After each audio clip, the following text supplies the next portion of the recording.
The stranger who held the umbrella owned the company above her. Today's story is one of unexpected contracts, hidden hearts, and a love that began with rain. Hello everyone, before we begin today's story, I have a small favor to ask.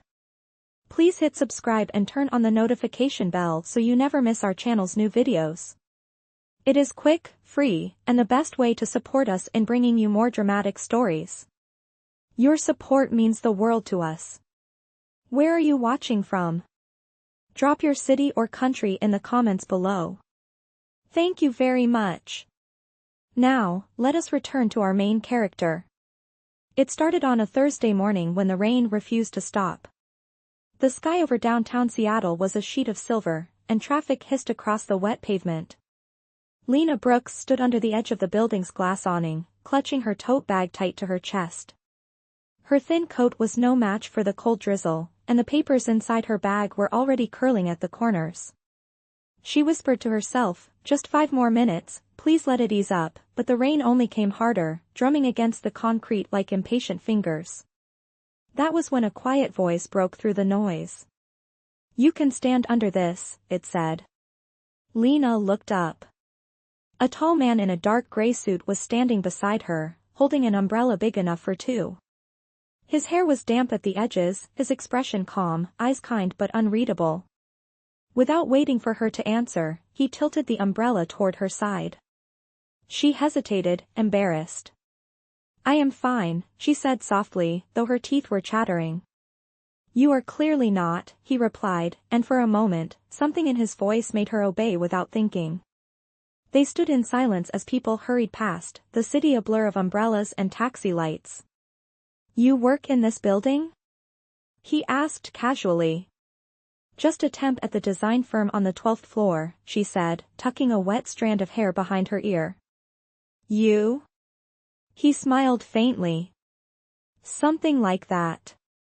She did not notice how his shoes were too polished, how the security guard nodded at him as they left the lobby. When the rain softened, she turned to thank him, but he was already walking away, disappearing into the revolving doors of the tower.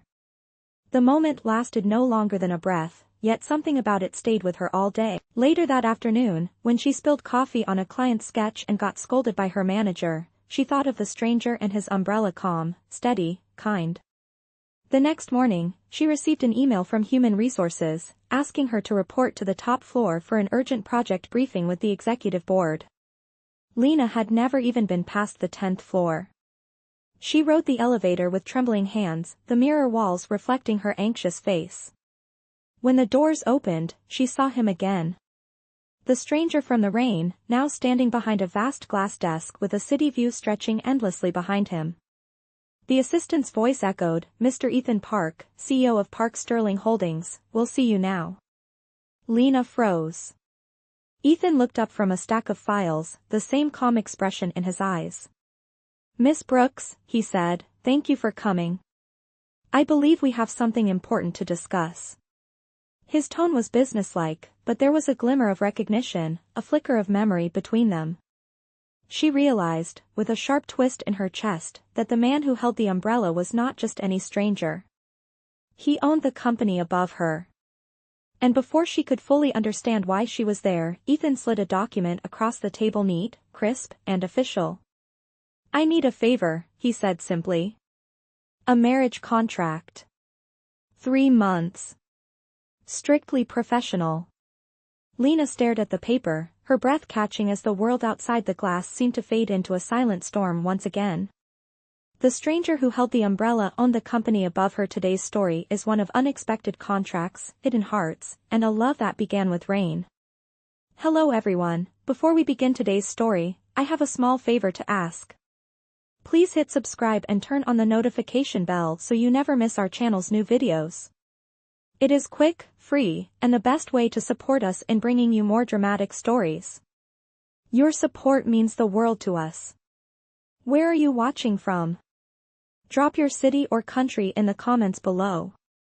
Thank you very much. Now, let us return to our main character. It started on a Thursday morning when the rain refused to stop.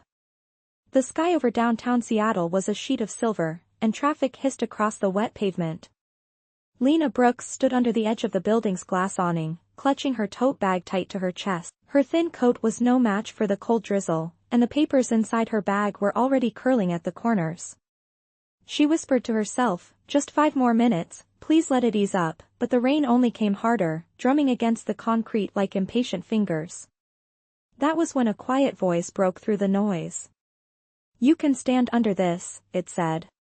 Lina looked up. A tall man in a dark gray suit was standing beside her, holding an umbrella big enough for 2. His hair was damp at the edges, his expression calm, eyes kind but unreadable. Without waiting for her to answer, he tilted the umbrella toward her side. She hesitated, embarrassed. "I am fine," she said softly, though her teeth were chattering. "You are clearly not," he replied, and for a moment, something in his voice made her obey without thinking. They stood in silence as people hurried past, the city a blur of umbrellas and taxi lights. "You work in this building?" he asked casually. "Just a temp at the design firm on the 12th floor, she said, tucking a wet strand of hair behind her ear. "You?" He smiled faintly. "Something like that." She did not notice how his shoes were too polished, how the security guard nodded at him as they left the lobby. When the rain softened, she turned to thank him, but he was already walking away, disappearing into the revolving doors of the tower. The moment lasted no longer than a breath, yet something about it stayed with her all day. Later that afternoon, when she spilled coffee on a client's sketch and got scolded by her manager, she thought of the stranger and his umbrella, calm, steady, kind.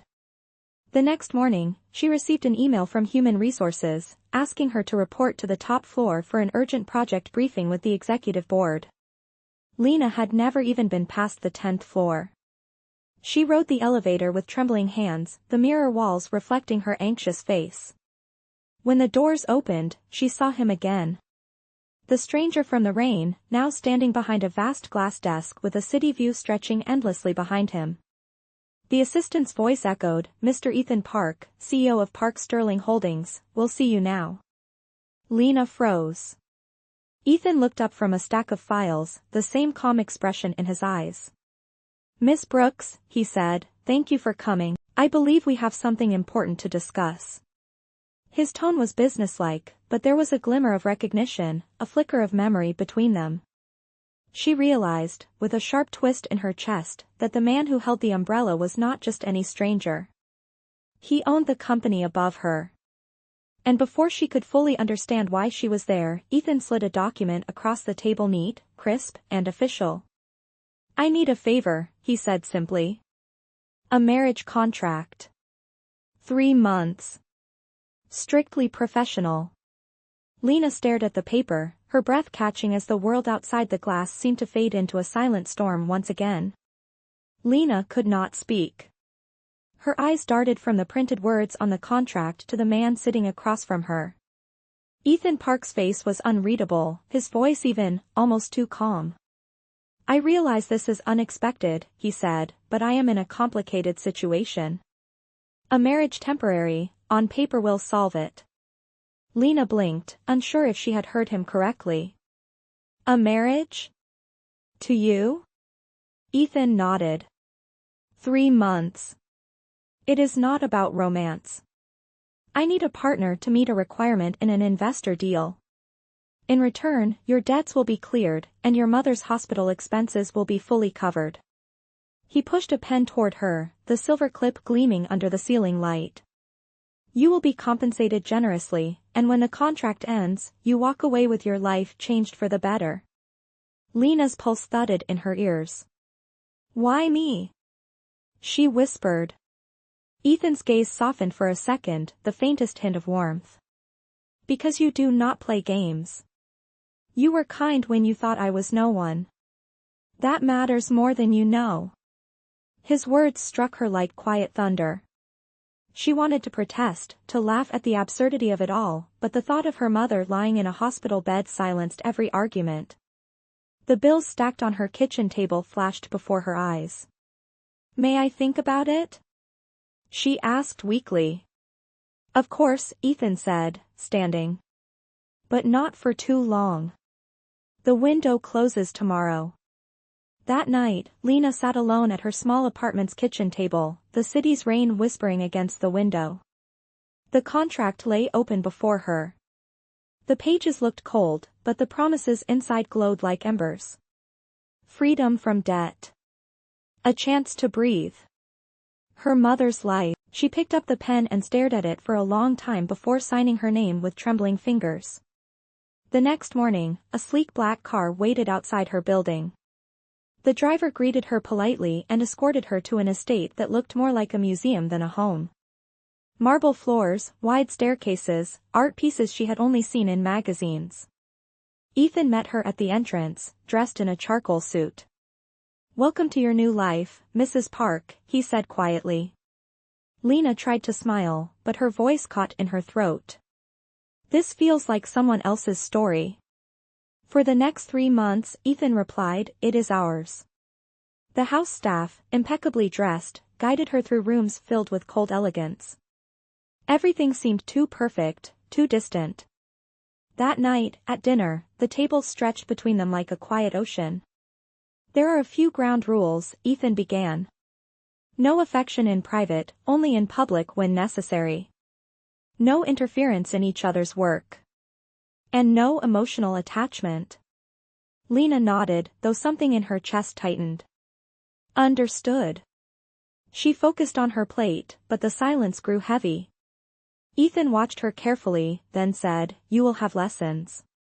Speech, etiquette, public events. The first one is tomorrow." "Lessons?" she asked. "If we are going to convince the board, you will need to look the part," he said, a faint smile touching his lips. "My assistant will help you." The next day, she found herself standing before a mirror in a designer's studio. A stylist circled her, adjusting fabrics, murmuring about posture and confidence. When Lina stepped out in a tailored dress, she hardly recognized herself. For the first time in years, she felt seen not as a temp worker or a burden, but as someone who belonged. Yet when Ethan walked in to check her progress, the look in his eyes startled her. It was not calculation. It was something quieter, almost hesitant. "You look perfect," he said, and she saw him glance away as if he had revealed too much. That night, as they prepared for their first public event together, a charity dinner, Lina's nerves returned. She clutched the umbrella he had once given her, still tucked in her bag like a talisman. When they arrived, cameras flashed, and whispers rippled through the crowd. Ethan offered his arm, his voice low enough for only her to hear. "Just breathe. You are doing fine."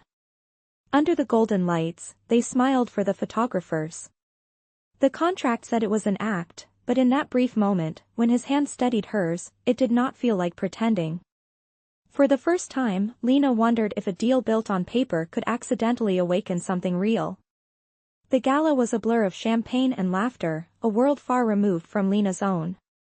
The ballroom shimmered beneath crystal chandeliers, and the orchestra played soft jazz that seemed to echo through every corner. Lina walked beside Ethan, her hand resting lightly on his arm.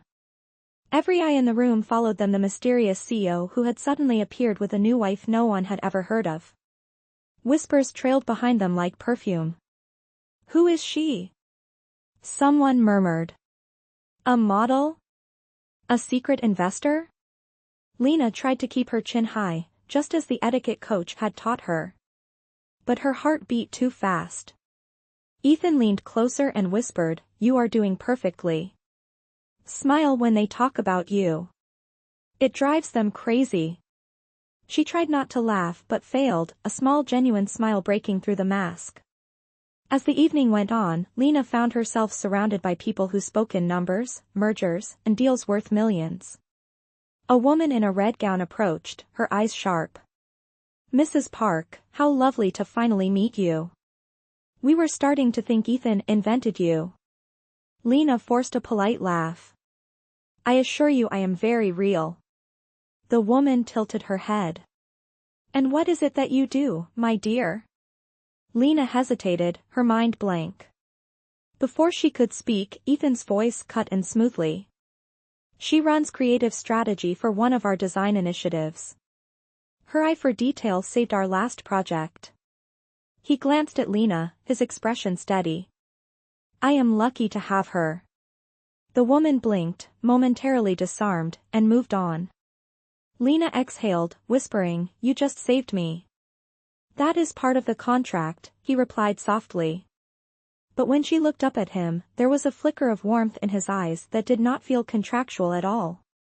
Later that night, after hours of polite smiles and practiced charm, Ethan and Lina slipped out to the balcony.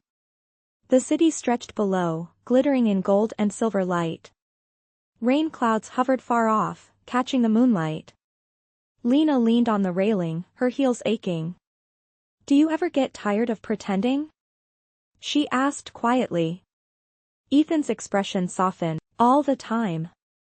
But in this world, appearances are currency. And truth? She asked. Truth is expensive, he said, his voice lower now. Few can afford it. They stood in silence for a moment. Then a soft drizzle began to fall. Lina reached into her purse and pulled out the old umbrella, the same one from that first rainy morning. She opened it and held it above them both. Ethan looked at her, a faint smile crossing his face. You kept it. It is the only thing that still feels real, she said. The sound of rain softened the world around them, and for the first time, they laughed together, not as a CEO and his contract bride, but as two people caught under the same storm. Over the following weeks, the routine of their arrangement took shape. Daytime meetings, public appearances, dinners that blurred into long conversations.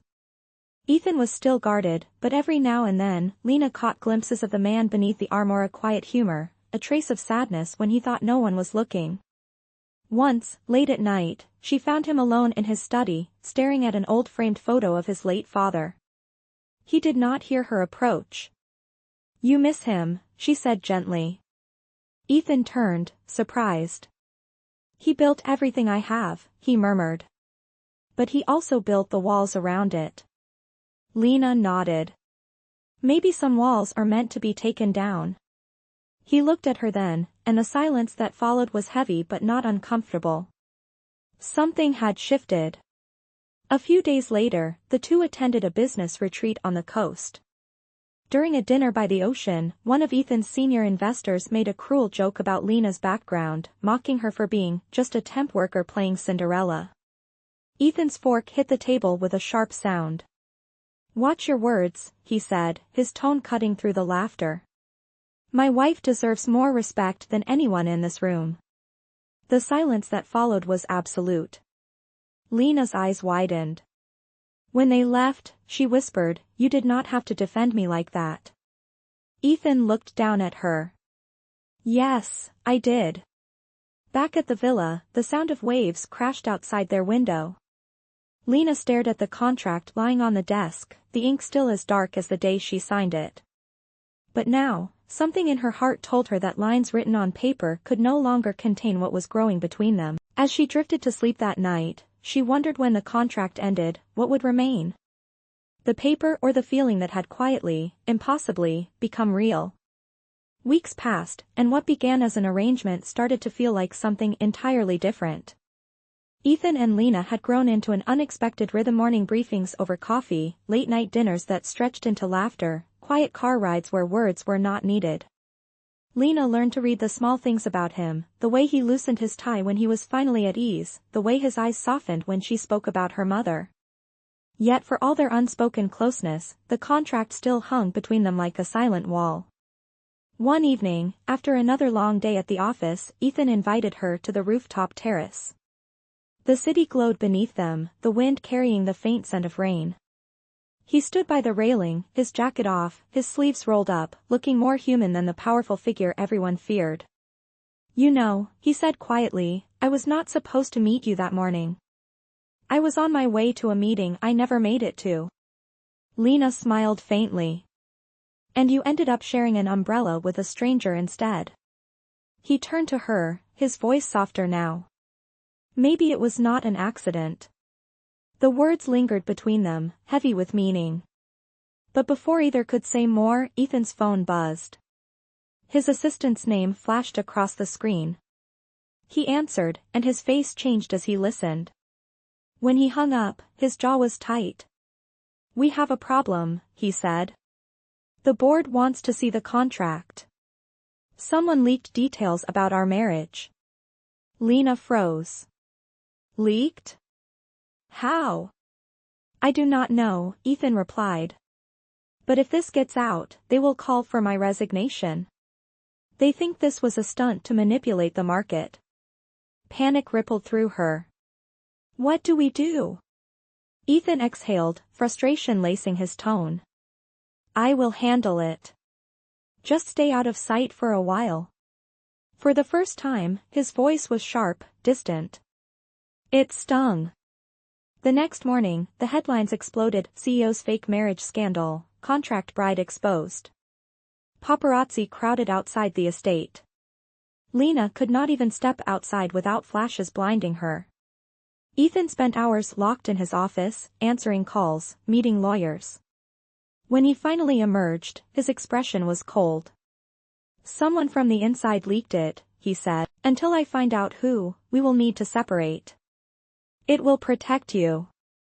"Protect me," she whispered, hurt flickering in her voice. "Or protect your image?" He flinched, as if struck. "That is not fair." "Neither is this," she replied quietly. That night, she packed her things. On the desk, she left the umbrella neatly folded, the one that started it all. When Ethan found it in the morning, a raindrop from the open window landed on the handle and rolled down like a tear. Days passed with no word from her. Reporters moved on to other scandals, but Ethan could not. He worked through nights, his mind haunted by the image of her walking away. Finally, his head of security brought him evidencia recording showing one of his executives, the chief financial officer, meeting with a rival firm and handing over copies of the contract. Betrayal burned through him. That evening, the man was escorted out of the building. Ethan called a press conference. Cameras filled the room, the lights glaring. "There was indeed a breach," he said clearly. "But not from my wife. Lina Brooks is the most honest person I have ever known. If anyone doubts my integrity, take it up with me, not her." Reporters buzzed, shocked by his tone. "Are you confirming your marriage was real?" one asked. Ethan's eyes found the nearest camera lens. "It began as a contract," he admitted. "But it did not stay that way." Across town, Lina sat in a cafe watching the broadcast on a small television. Her hands trembled as she listened. She had never expected him to defend her, let alone with the whole world watching. By the time the interview ended, she was crying quietly, her coffee gone cold. Later that night, a car stopped outside her apartment. Ethan stepped out, rain already soaking his shoulders. She opened the door before he could knock. For a moment, neither spoke. The storm outside filled the silence. Then Ethan said softly, "You left the umbrella behind." "I thought you might need it more," she whispered. He took a step closer. "I do not need an umbrella," he said. "I need you." His voice cracked on the last word. Lina's breath caught as he continued, "The contract is over. But if you will stay, I want to start again for real this time." The thunder rolled softly in the distance as she met his gaze, and for the first time, no paper, no signature, no rule stood between them, only the sound of rain and the truth they could no longer deny. The rain outside slowed to a soft drizzle as Lina and Ethan stood facing each other, both unsure of what to say next. The air between them was heavy but not hostile, filled with the weight of everything they had endured. Finally, Lina spoke, her voice trembling but steady. "You do not need to fix everything for me, Ethan." He shook his head. "This is not about fixing anything. It is about telling the truth. I spent so long building walls around my life that I forgot what it felt like to let someone in." His eyes met hers, sincere and unguarded. "You reminded me." Lina's chest tightened, emotion catching in her throat. "And what happens now?" Ethan took her hand gently. "Now, I prove to you that what we have is not just an accident born from a contract. He looked around her small apartment, a stark contrast to the marble halls of his estate. You built a life on your own, Lina. I respect that. But I would like to be a part of it if you will let me. For the first time in weeks, she smiled. You talk like a man asking for a business deal. He laughed softly. Maybe. But this time, the only signature I need is your heart. Months passed quietly after that night. The media frenzy faded, the board crisis settled, and the company thrived again under Ethan's steady leadership. Yet, he was no longer the distant CEO who measured worth by numbers. His mornings began with shared coffee instead of meetings, his evenings filled with laughter and warmth instead of loneliness. Lina returned to her design firm, this time with a full-time position that Ethan had nothing to do with. She wanted to earn it herself. Every few days, they met for lunch, their schedules aligning like clockwork, the affection between them unspoken yet unmistakable. On one of those afternoons, Ethan invited her to a surprise event. When the car stopped, Lina stepped out to see a small art gallery bathed in soft golden light. Inside, paintings lined the walls, each piece inspired by their story. The final display stopped her cold, a framed photograph of a gray umbrella, resting on a marble table. Beneath it, a plaque read, "The Beginning." Ethan stood behind her. This gallery was your idea, he said gently. You told me once that design is not just about beauty, it is about meaning. So I wanted to give meaning to ours. She turned to him, tears forming. You built all this for me? He shook his head. For us. He handed her a small silver key. There is a space upstairs. I want it to be your studio. You have always dreamed of it. Lina pressed a hand to her chest, overwhelmed. I do not know what to say. Say yes, Ethan whispered. She laughed through her tears. Yes, to what? Ethan dropped to one knee, pulling a small box from his pocket. Yes, to this, he said, opening it to reveal a simple gold ring. No contracts, no timelines, no signatures. Just two people who found each other in the rain. The crowd that had gathered began to applaud softly, but in that moment, Lina heard only his voice. She nodded, tears spilling freely. Yes, Ethan. 1,000 times yes. He slipped the ring onto her finger, and the room erupted in gentle applause. Outside, the drizzle began again, as if the sky itself wanted to bless them. Ethan took her hand and led her to the door. Come on, he said with a smile. I think the rain is waiting for us. They stepped outside, the cool drops falling lightly on their faces. Ethan opened a new umbrella, identical to the old one but engraved with two words, our promise. As they walked down the quiet street, Lina looked up at him. You know, she said softly, I used to think rain was just cold and inconvenient. And now, he asked. Now I think it is where everything beautiful begins. Ethan smiled, pulling her closer under the umbrella. Then let it rain forever. The camera of life zoomed out slowly, the city lights glimmering, the storm fading, and two people walking side by side under a shared canopy, no longer bound by paper or rules, but by choice, by trust, and by love. Their story had begun in the rain, and like the best kind of promises, it was one that would never truly end.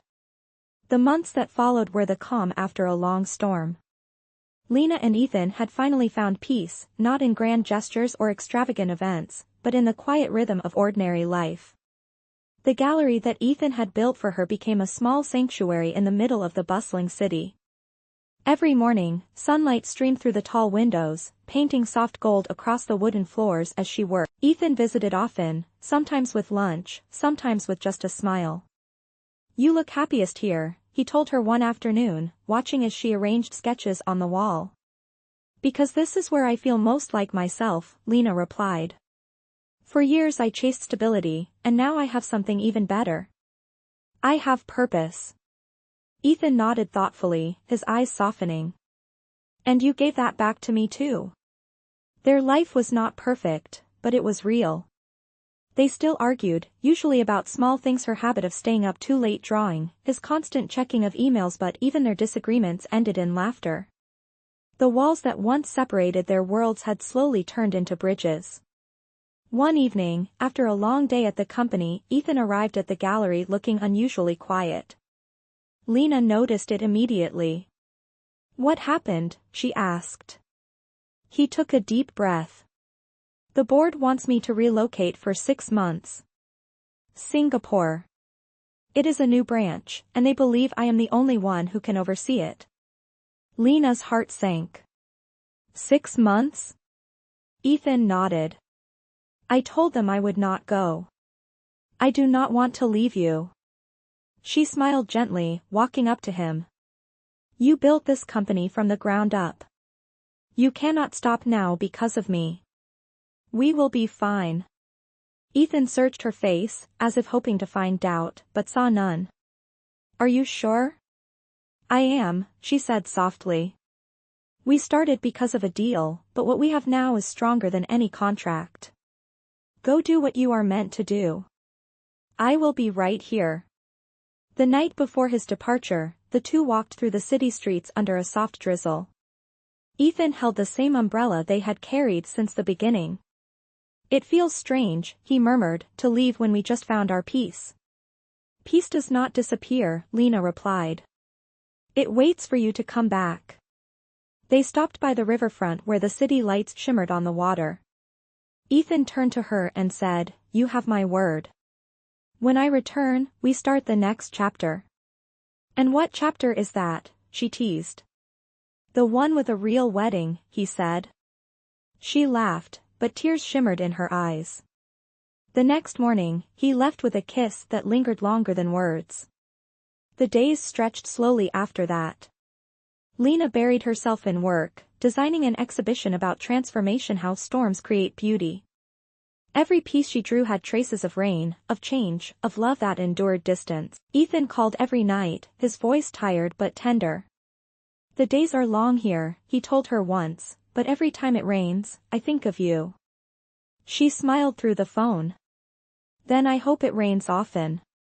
Half a year passed like a slow tide. When the final week approached, Lina began preparing for his return. She cleaned the studio, rearranged their favorite photos, and placed the umbrella by the door. On the morning of his arrival, the sky turned gray again, as if the weather itself wanted to honor the way their story began. She waited at the airport, clutching a small sketchbook in her hands. When Ethan finally appeared through the crowd, her heart leaped. He looked the same, yet somehow more grounded, more alive.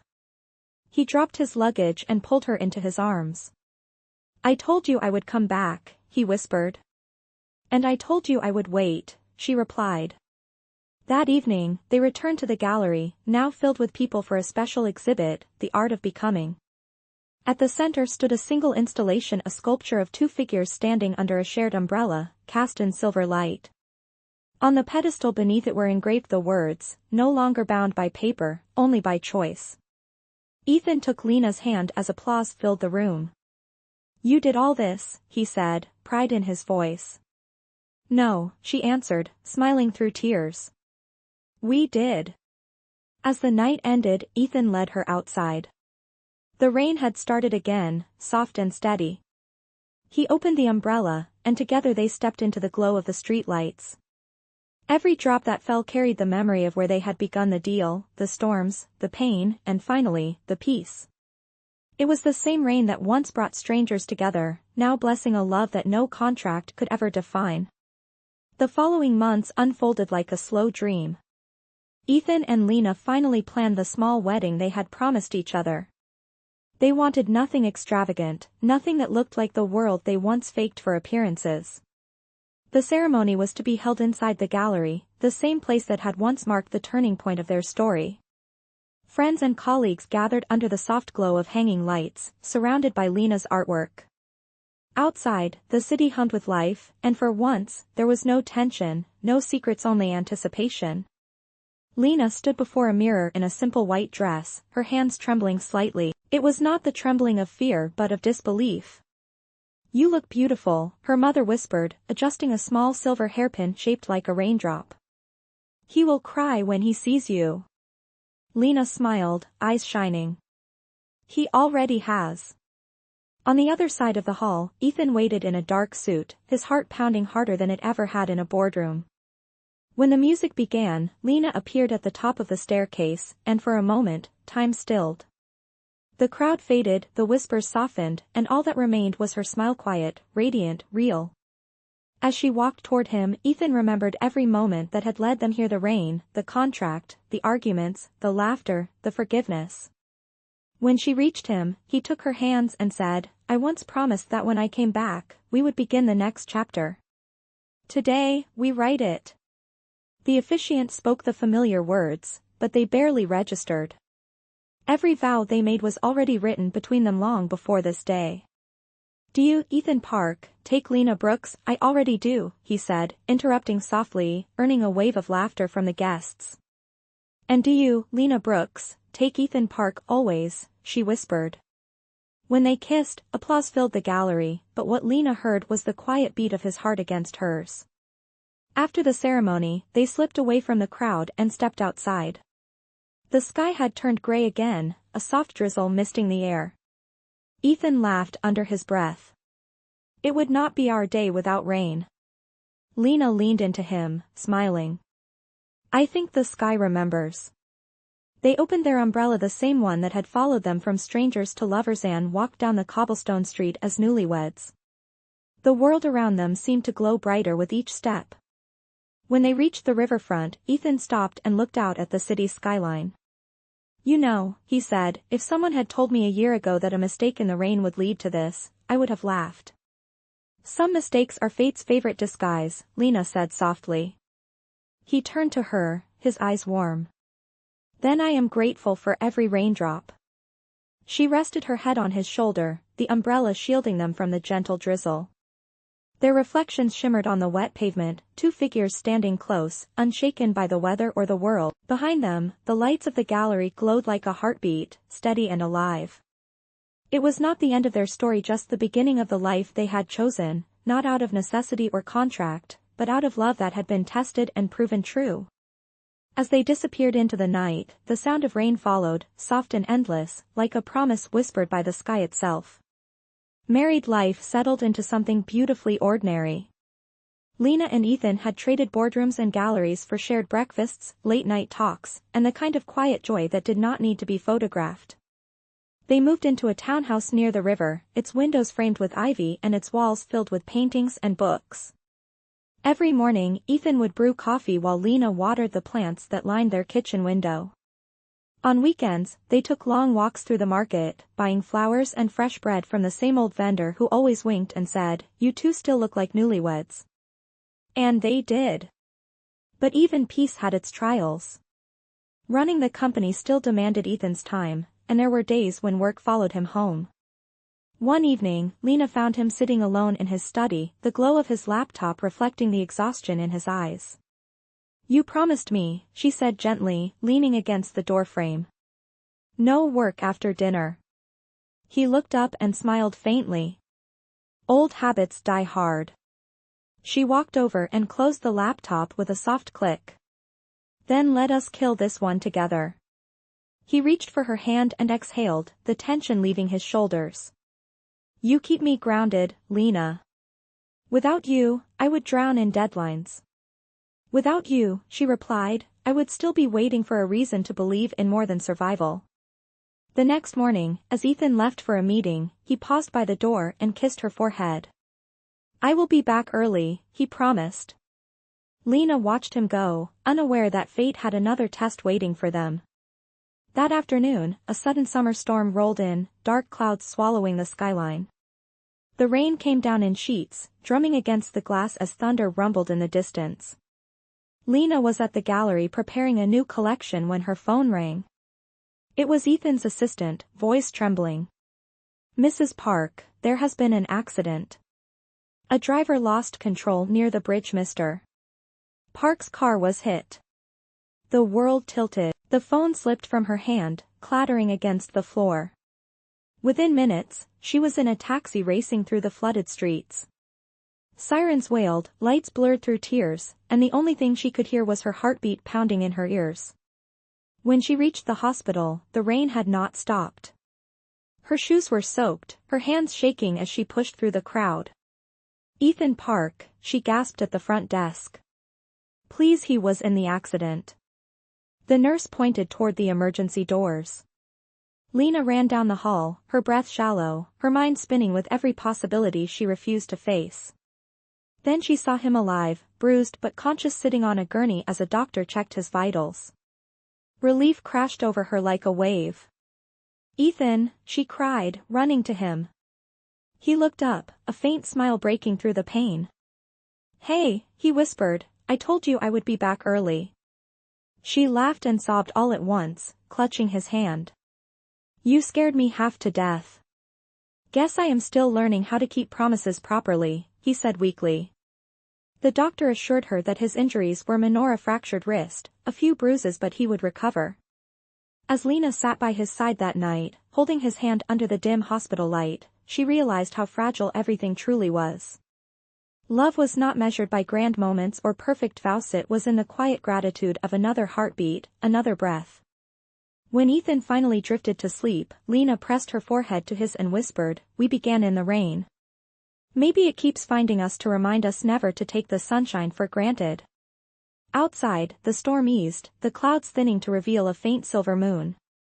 And for the first time in hours, Lina smiled, knowing that no matter what storms came next, they would always find their way back to each other. The weeks after the accident felt like a quiet reset for both of them. Ethan's arm was in a cast, and the doctors ordered him to take time off work. For the first time in years, he had no meetings, no phone calls, no deadlines, just long, slow mornings spent with Lina. She took care of him in the same way he had once cared for her mother, making soup, helping him dress, and teasing him for being a terrible patient. "You are not good at sitting still," she joked one afternoon as she adjusted his sling. "I built a company from nothing," he replied with a grin. "Patience was never part of the plan." "Then maybe that is why life keeps making you practice," she said, her eyes soft. As his body healed, so did something deeper inside him, the constant pressure, the walls of perfection, the fear of losing control. He began visiting the gallery again, not as a CEO but as a man who simply wanted to watch his wife create. Sometimes he would just sit in the corner, sipping coffee, while she painted. One evening, as the sun melted into gold across the river, Lina looked up from her canvas and said, "You know what I realized? Every time the rain found us, it was never to ruin something. It was to begin again." Ethan smiled, standing to walk toward her. "Then let us never be afraid of storms." A year later, their gallery expanded into a community space for young artists, a dream that once seemed impossible. Ethan personally funded it but insisted that Lina's name stood first on the plaque, Brooks Park Art Initiative for those who still believe in second chances. At the opening ceremony, the rain returned right on cue, soft and steady. Guests huddled under awnings, laughing as droplets danced across the pavement. Lina stepped outside, feeling the cool water on her skin. Ethan followed, holding an umbrella above them. "Déjà vu," she said with a smile. "I like to think of it as tradition," he replied. "Except this time, we do not have to pretend." She laughed and leaned closer under the umbrella. The photographer captured that moment, the reflection of two figures standing together in the rain, framed by the glowing gallery behind them. It became the photo displayed at the entrance forever after, titled simply, "The Promise." As the night went on, they greeted visitors and shared stories with the young artists who reminded them of who they used to be: scared, hopeful, hungry for meaning. When the last guests left and the city lights dimmed, Lina and Ethan returned to the empty hall. The umbrella still dripped softly by the door. Lina reached for his hand. "Do you ever think about how all of this began?" she asked. Ethan smiled, his gaze tender. "Every day. A stranger, a storm, and a moment of kindness. That is all it took." She rested her head on his shoulder. "And now?" "Now," he said, "we just keep choosing each other, rain or shine." Outside, the storm faded into a hush, leaving behind the scent of new beginnings. The umbrella leaned against the wall, a symbol of everything they had survived and everything still ahead. And as they turned off the lights and stepped into the night, hand in hand, the story that once started as a contract had become something much greater, a love written not on paper, but in the rhythm of the rain itself.